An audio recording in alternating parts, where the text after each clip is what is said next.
బ్రహ్మశ్రీ వద్దిపత్తి పద్మాకర్ పరిచయం అక్కరలేని పేరు. ఒక ఆధ్యాత్మికవేత్తగా, ప్రవచనకర్తగా, మహా సహస్రావధానిగా ఎంతో కీర్తి ప్రతిష్టలు అందుకుని 18 పురాణాలను తన ప్రవచన వాగ్దాటితో భక్తులను భక్తి సాగరంలో ముంచెత్తిన అద్వితీయ మహోన్నత వ్యక్తి.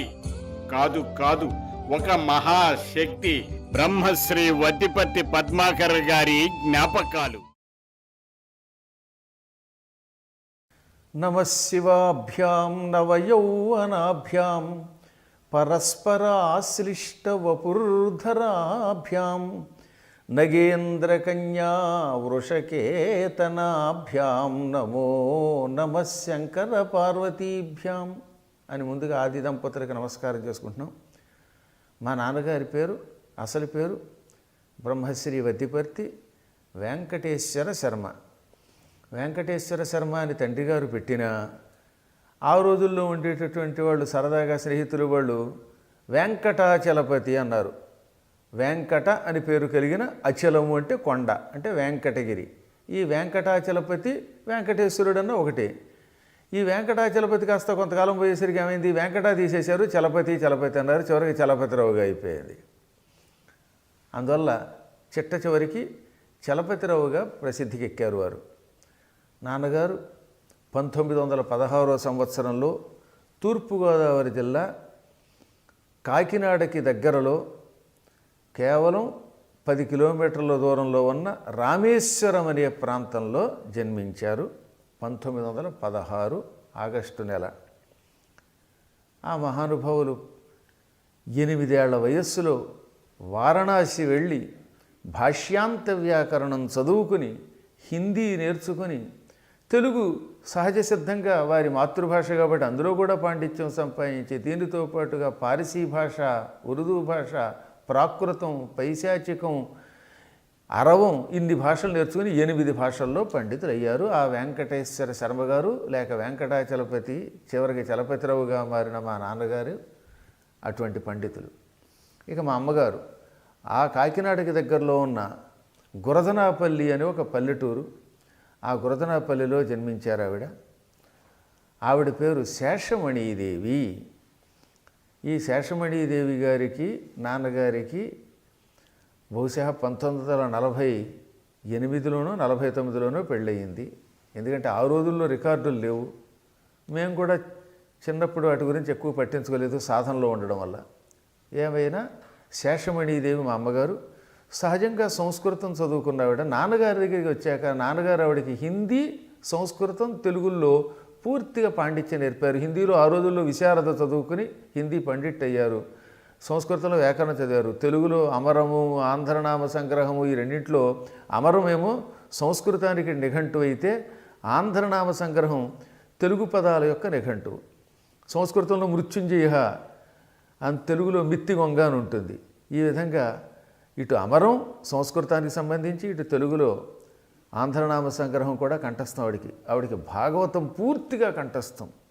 అందువల్ల అమ్మగారు 3 భాషల్లో పండితురాలు, భాగవత పండితురాలు. ఈ శేషమణీదేవికి, చలపతిరావు గారికి మేము 6 మగపిల్లలం, ఒక అమ్మాయి. అందులో పెద్ద ఆయన వెంకటరమణమూర్తి గారు. ఆయన భాషా ప్రవీణ చదువుకొని తెలుగు పండిట్ చేసినవారు. రెండో ఆయన భాస్కర్రావు గారు, మా తాతగారి పేరు పెట్టారు ఆయనకి. ఆయన 2 MAలు 3 MAలు చేసినవారు. ఇంగ్లీష్లో, హిస్టరీలో, సంస్కృతంలో MA చేశారు. ఆయన టీచర్గా చేశారు. హైదరాబాద్లో ఉంటున్నారు. 3 ఆయన మ్యాథమెటిక్స్లో ప్రొఫెసర్, గీతమ్స్ యూనివర్సిటీలో పీజీలో పనిచేశారు. ఆ తర్వాత ఒక అమ్మాయి వల్లి త్రిపుర సుందరి. ఆవిడ విశాఖపట్నంలో ఆంధ్ర యూనివర్సిటీకి సంబంధించినటువంటి ఒక కళాశాలలో పనిచేశారు. దాన్ని ఏదో అంటారు పక్కన అనుసంధానమైన కాలేజీలు, అందులో పనిచేశారు. ఆ తర్వాత నేను, అంటే మగపిల్లల్లో లెక్కేస్తే 4, మొత్తం పరంపరలో లెక్కేస్తే 5వ వాడిని. నేను MA సంస్కృతం, MA హిందీ, MA తెలుగు చేశాను. PhD కూడా చేశాము.